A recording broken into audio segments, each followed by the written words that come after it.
नमस्कार दोस्तों।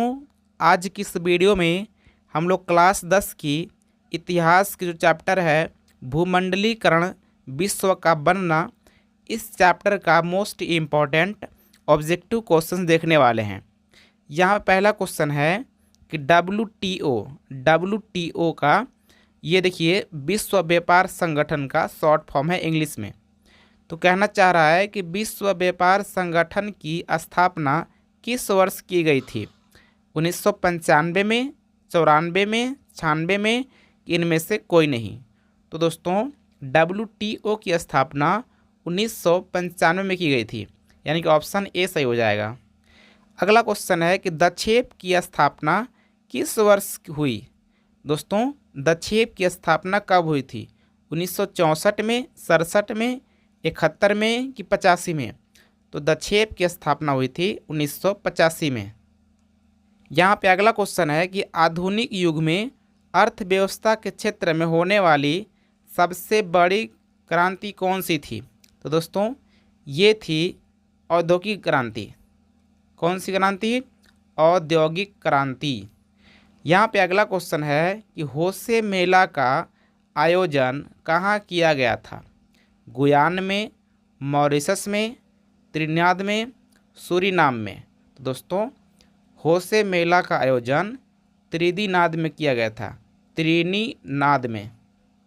यहाँ पे क्वेश्चन नंबर 5 है कि ब्रेटन वुड्स सम्मेलन किस वर्ष हुआ? 1947, 1948, 1944 की 52 में? तो दोस्तों ब्रेटन वुड्स सम्मेलन 1944 में हुआ था। यहाँ पे क्वेश्चन नंबर 6 है कि अमेरिका के किस क्षेत्र को सोने का शहर कहा जाता था? New York, new Jersey, L Dorado, Baltimore? तो दोस्तों ये है एल डोराडो, यानी कि एल डोराडो को सोने का शहर कहा जाता था। 1923 में विश्व को पूंजी देने वाला दुनिया का सबसे बड़ा कर्जदाता कौन सा देश था? तो दोस्तों ये था क्वेश्चन। यहाँ पे क्वेश्चन नंबर 7 है कि 1923 में विश्व को पूंजी देने वाला दुनिया का सबसे बड़ा कर्जदाता देश कौन सा था? France, America, Germany, England? दोस्तों ये था अमेरिका। अगला क्वेश्चन है कि ईस्ट इंडिया कंपनी अफीम किस देश में भेजती थी? अफगानिस्तान, अमेरिका, जापान, चीन? तो दोस्तों ईस्ट इंडिया कंपनी अफीम चीन में भेजती थी। कहाँ?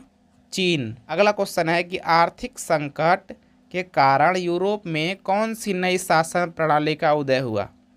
साम्यवादी शासन प्रणाली, लोकतांत्रिक शासन प्रणाली, फांसीवादी, नाजीवादी शासन, पूंजीवादी शासन प्रणाली? तो दोस्तों आर्थिक संकट के कारण यूरोप में फांसीवादी, नाजीवादी शासन प्रणाली उदय हुआ था।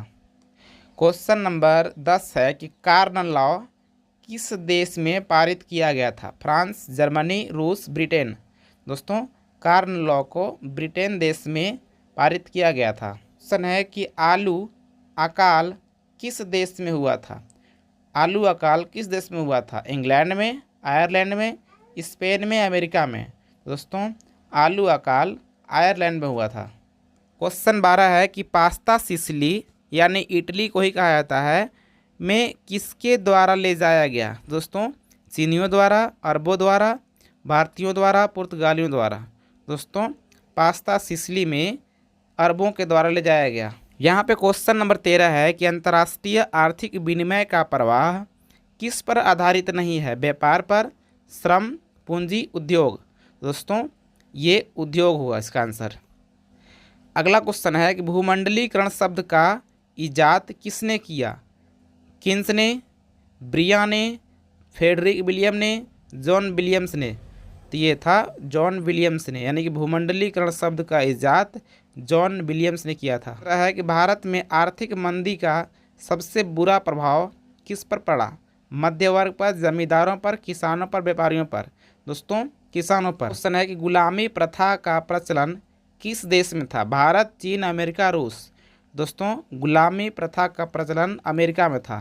अगला क्वेश्चन है कि चटनी म्यूजिक किस देश में मशहूर था। चटनी म्यूजिक किस देश में मशहूर था। दोस्तों चटनी म्यूजिक मियाद और गुयाना में अगला क्वेश्चन है कि पेरिस शांति समझौता कब हुआ था। 1918 में, 19 में, 20 में, 21 में। दोस्तों पेरिस शांति समझौता हुआ था 1919 ईस्वी में। यहाँ पे अगला क्वेश्चन है कि G8 की स्थापना कब हुई थी। 1975, 1977, 78, 79। तो G8 की स्थापना हुई थी 1975 में। क्वेश्चन 20 है कि भारत में अकाल कब पड़े थे। 1850 से 1920, 1860 से 1920, 1870 से 1920, 1870 से 1930। तो दोस्तों 1850 से 1920 में भारत में अकाल पड़े थे, यानी कि ऑप्शन नंबर ए ठीक हो जाएगा। अगला क्वेश्चन है भूमंडलीकरण की शुरुआत किस दशक में हुई। दोस्तों भूमंडलीकरण की शुरुआत 1990 के दशक में हुई थी। यहाँ पे क्वेश्चन नंबर 22 है कि विश्व बाजार में स्वरूप का आधार था। रेशम उद्योग, लोहा उद्योग, कोयला उद्योग, वस्त्र उद्योग। तो दोस्तों विश्व बाजार में स्वरूप का आधार था वस्त्र उद्योग। अगला क्वेश्चन है कि विश्व बाजार का विस्तार आधुनिक काल में किस समय से आरंभ हुआ। 15वीं शताब्दी, 18वीं शताब्दी, 19वीं शताब्दी, 20वीं शताब्दी। तो दोस्तों इसका सही आंसर हो जाएगा ऑप्शन नंबर बी, यानी कि 18वीं शताब्दी। यहाँ पे क्वेश्चन नंबर 24 है, विश्व बाजार के रूप में पहला कौन सा नगर उभर कर सामने आया। लंदन, पेरिस, अलेक्जेंड्रिया या दिलमून। तो दोस्तों विश्व बाजार के रूप में पहला जो नगर था ये उभर कर आया था अलेक्जेंड्रिया। यहाँ पे क्वेश्चन नंबर 25 है कि वह देश जिस पर आर्थिक मंदी का प्रभाव बिल्कुल नहीं पड़ा था। इंग्लैंड, अमेरिका, जर्मनी, रूस। तो दोस्तों यह है रूस। यहाँ पे अगला क्वेश्चन है कि अमेरिका के किस राष्ट्रपति ने न्यू डील को लागू किया। Nixon, George Washington, Franklin D Roosevelt, George Bush. तो दोस्तों इसका ऑप्शन नंबर सी सही हो जाएगा।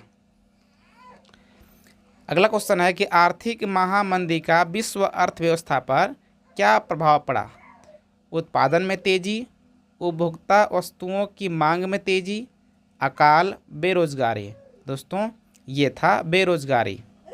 यहाँ पे क्वेश्चन नंबर 28 है कि बाजार का स्वरूप विश्वव्यापी किस क्रांति के बाद हुआ। औद्योगिक क्रांति, अमेरिकी क्रांति, फ्रांसीसी क्रांति, चीनी क्रांति। तो दोस्तों इसका ऑप्शन हो जाएगा ए। यहाँ पे क्वेश्चन नंबर 29 है कि अलेक्जेंड्रिया किस सागर के मुहाने पर बसा हुआ था। काला सागर, लाल सागर, अरब सागर, भूमध्य सागर। तो दोस्तों ये था लाल सागर, यानी कि option number B. Question number 30 है कि कौन ला द्वारा ब्रिटेन में किस अनाज को आयात प्रतिबंधित कर दिया गया। गेहूं, चावल, मक्का, दलहन। तो दोस्तों इस लॉ के द्वारा ब्रिटेन में मक्का की आयात पर प्रतिबंधित कर दिया गया। अगला क्वेश्चन है कि बृहत उत्पादन की नीति किसने अपनाई। तो दोस्तों बृहत उत्पादन की नीति हेनरी फोर्ड ने अपनाई थी। यहाँ पे क्वेश्चन 32 है कि द कॉमर्स ऑफ नेशन पुस्तक के लेखक कौन थे। तो द कॉमर्स ऑफ नेशन पुस्तक के लेखक है कार्डलिफ। यहाँ पे अगला क्वेश्चन है कि ओटावा सम्मेलन किस वर्ष हुआ था। तो ओटावा सम्मेलन हुआ था 1929 में कि 30 में, 32 में कि 35 में। तो ओटावा सम्मेलन हुआ था 1932 में। यहाँ पे अगला क्वेश्चन है कि संयुक्त राष्ट्र मौद्रिक एवं वित्तीय सम्मेलन किस वर्ष हुआ था। दोस्तों 1932 में कि 33 में, 43 में, 44 में। तो संयुक्त राष्ट्र मौद्रिक एवं वित्तीय सम्मेलन हुआ था 1944 में। यहाँ पे अगला क्वेश्चन है कि बृहत उत्पादन व्यवस्था किस देश में आरंभ की गई। तो बृहत उत्पादन व्यवस्था दोस्तों ये की गई अमेरिका देश में। प्राचीन काल में किस स्थल मार्ग से एशिया और यूरोप का व्यापार होता था? सूती मार्ग, रेशम मार्ग, उत्तरापथ, दक्षिण पथ। दोस्तों ये था रेशम मार्ग। अगला क्वेश्चन है कि सिकंदर कहाँ का निवासी था? रोम, चीन, यूनान, मिस्र। दोस्तों सिकंदर यूनान का निवासी था, ऑप्शन सी। यहाँ पे क्वेश्चन नंबर 38 है कि प्रथम विश्व युद्ध की समाप्ति के बाद किसके द्वारा यूरोप की अर्थव्यवस्था को पुनर्जीवित करने का प्रयास किया गया? तो रूस, जर्मनी, अमेरिका, फ्रांस। दोस्तों इसका सही आंसर होगा अमेरिका, यानी कि ऑप्शन सी। अगला क्वेश्चन है कच्चा कपास का निर्यात 1800 से 1872 के बीच 5% से बढ़कर कितना प्रतिशत हो गया था? 40%, 35, 50 कि 45? 35%। अगला क्वेश्चन है कि 1820 से 1914 के बीच विश्व व्यापार में कितने गुना वृद्धि हो चुकी थी? 15 से 20 गुना, 25 से 40 गुना, 20 से 40 गुना, 30 से 50 गुना। दोस्तों 25 से 40 गुना। यहाँ पे अगला क्वेश्चन है कि अमेरिकी मुद्रा का नाम क्या है? Pound, dollar, mark, rouble. दोस्तों अमेरिकी मुद्रा का नाम है डॉलर। अगला क्वेश्चन है कि भारत में केनाल कॉलोनी किस प्रांत में बनाई गई? पंजाब में, उत्तर प्रदेश में, मध्य प्रदेश में, राजस्थान में। दोस्तों केनाल कॉलोनी ये पंजाब में बनाई गई है। अगला क्वेश्चन है कि इंग्लैंड कपास का आयात मुख्य रूप से कहाँ से करता था? भारत से, चीन से, फ्रांस से, स्पेन से। दोस्तों कपास का मुख्य आयात भारत से करता था कौन? इंग्लैंड। अगला क्वेश्चन है कि भारत के किस प्रदेश में से अधिकांश गिरमिटिया श्रमिक बाहर ले जाए गए? तो दोस्तों ये था उत्तर प्रदेश से। क्यों? कहा है कि उत्तर प्रदेश में बहुत संख्या है।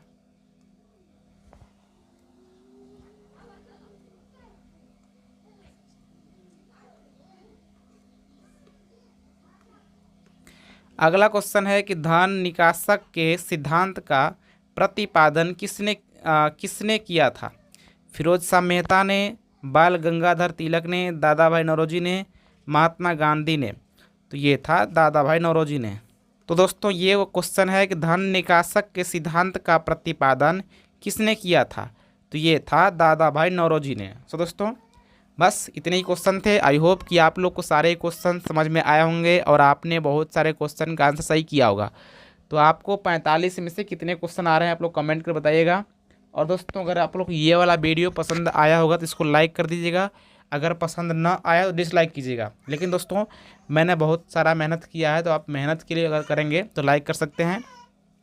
और इस चैनल को प्लीज़ सब्सक्राइब करके बेल आइकन प्रेस कर लीजिए, क्योंकि ऑब्जेक्टिव और सब्जेक्टिव हर एक तरह के क्वेश्चन मैं आपके लिए बना रहा हूँ और हर दिन वीडियो आएगी। सो दोस्तों मिलते हैं अगली वीडियो में, तब तक नमस्कार, जय हिंद।